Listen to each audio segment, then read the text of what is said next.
Hello, আসসালামু আলাইকুম। Welcome to SA daily blog. নতুন একটি ভিডিওতে আপনাদের সবাইকে স্বাগতম। তো বন্ধুরা, আজকে টাইটেল দেখে হয়তো বুঝতে পারতেছেন যে আমি কি বিষয়ে কথা বলতে যাচ্ছি। তো আজকে হচ্ছে যে শশা গাছের গোড়া ফাটা রোগটা নিয়ে কথা বলবো। কারণ একটু কাছে আসেন। এখানে দেখতে পারতেছেন এই যে শশা গাছের এই গোড়াগুলো ফেটে গেছে। আপনার অনেক গাছগুলোর গোড়াই ফেটে গেছে। তো এটার কারণ কি? তো এটার কারণ হচ্ছে যে আপনার জমিতে অতিরিক্ত পরিমাণে রাসায়নিক সার প্রয়োগ করার কারণে হতে পারে, আবার অতি খরার কারণে হতে পারে। আর হচ্ছে যে আর একটা সমস্যা দেখা দেয় যে আপনার বোরন সারের অভাবে হচ্ছে আপনার গোড়া ফেটে যায় আর ফুল ঝরে যায়।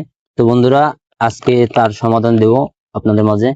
তো আমার হাতে যেটা দেখতে পাচ্ছেন হচ্ছে কপার অক্সিক্লোরাইড, এটা হচ্ছে অ্যাগ্রোনের কপাল। আপনারা এই গ্রুপ গিয়ে বাজারে বললে আপনারা যে কোনো কোম্পানির নিয়ে নিতে পারেন।